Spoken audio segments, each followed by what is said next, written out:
So I wanted to come on and do a video that describes part 3 of the professional practice project, or the IEP. You will create one IEP as a PLC. So parts 1, 2, and 4 are created individually. You write those parts by yourself. You collaborate in part 2, but you write your own paper. When you turn in the IEP, each member of the PLC has a part in creating it, and you will turn in the same document. This is the only part of the professional practice project where all team members turn in the exact same document. So I want to point out a couple of resources. So if you're starting at the home page on Blackboard, if you go under assignments, you'll see the professional practice project. You want to click into that folder. Once you get into that folder, you'll see another folder for resources. You're going to go ahead and click on that resources folder, and you'll see the IEP form. This is the one that you're going to fill out and turn in for part 3. This is the document that you will use. This document provides guidance and explains how to fill out each section. This is just a reminder because you've already worked through all the videos on Blackboard for part of your weekly modules. So this should just be a refresher, but it is here to help you through the actual document. So those are just a couple of resources for you to check out. So we're going to look at those two documents. This is the IEP that you're going to complete and turn in as a PLC. Again, each member of the PLC must turn in the document. You don't just put your names on it and one person turn it in. Everybody turns in the same document. This is a Blackboard thing. It opens up a place for me to grade it and to provide feedback and give you credit in Blackboard. So that's why I need everybody to turn it in. But you will turn in the same document if each PLC turns in the same document. So this is the actual document that you're going to turn in, and this is the document that has the guidance on it.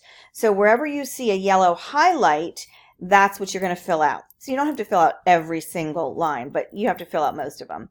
But the highlights will tell you which lines to fill out. And if you see a blue highlight as well, then if you scroll over, there's a comment that explains how to fill out each of these different sections. So it's important when you're getting over here and you're doing IEPs, these dates are to some extent mandated by law. There are regulations that guide when all of these dates have to be in compliance. For example, when you have an IEP meeting, this is the date of the actual IEP meeting. When you're sitting down having the IEP, this is the date that the announcement or the notification, the invitation was sent to the family. It has to be sent at least 2 weeks in advance. So when you're creating your IEP as part of a PLC, make sure that this date here is at least 2 weeks before the date you have here for your IEP meeting. And that's all explained in these notes over here. So that is how you're going to use this document. This document helps you through all of the different sections you're going to complete. And then this is the document that you actually fill out. So this is just basic information. Again, refer to the document with guidance to know how to fill out each of these dates. Then members of the PLC can put their names here and you can make up your positions. This is going to differ across PLCs, and some of the information, most of the information, or a lot of the information, is not on the case study. So you as a PLC will make it up and determine how you're going to fill out this IEP. So the next section, after you fill out the basic information, the cover sheet of the IEP, then you're going to get into the meat of the IEP. Now, another point to make about IEPs and what they actually look like in the school divisions, almost every school division in our Northern Virginia or local areas do not fill out Word document IEPs any longer. Some smaller school divisions might in more rural areas of the state. But in Northern Virginia, almost every school division that I know and that I've worked with has an electronic form, an electronic process for completing IEPs. I don't know if Arlington is still using the program IEP Online, but they used to use IEP Online. And Stafford County uses Synergy. I think Fairfax County just transitioned. They might be using Synergy as well. I'm not exactly sure. But there are these big software programs, online programs that, or databases that school divisions purchase. And so the IEPs are all housed electronically. They're created electronically. They're housed electronically. They are printed at the IEP meeting and put in the student's cumulative folder, and families get a hard copy, but they are created electronically. So this is the document that the state posts on the VDOE website.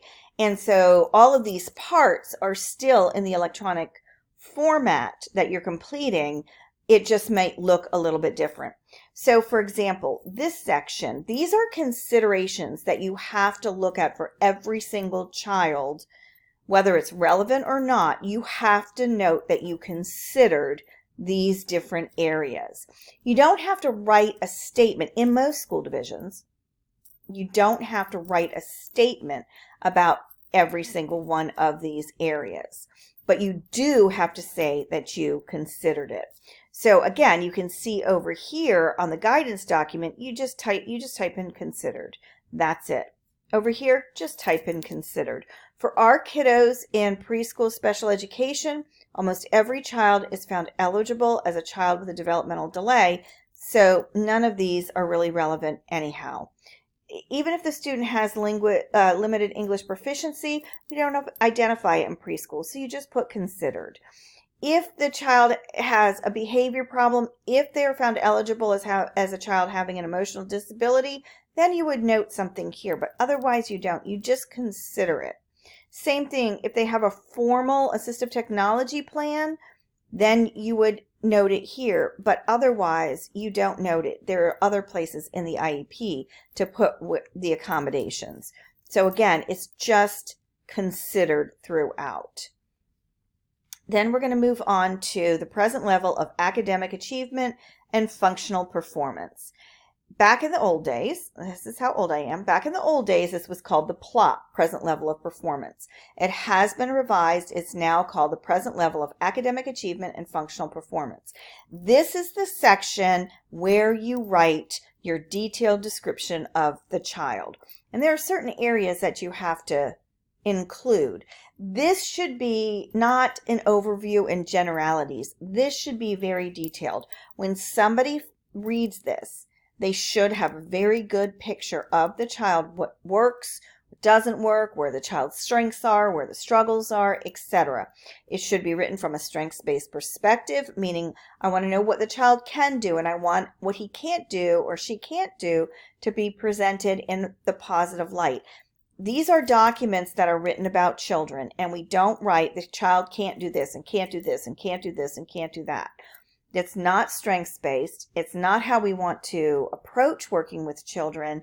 And as families are part of the IEP team, we don't want to present information to them and all it says is what the child can't do. So we really focus on this being a strengths-based section of the IEP.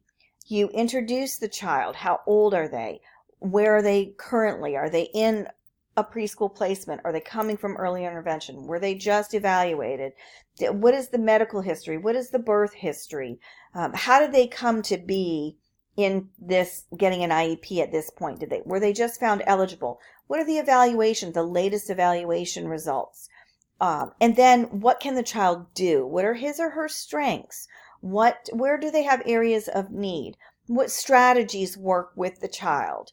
And then information from the parents as well. So it is going to be longer than this one page, most likely. So you will add another page. You might have to do a page break and add a blank page in here to extend your information. You can continue it here too. If you need to go on to another page, that's fine.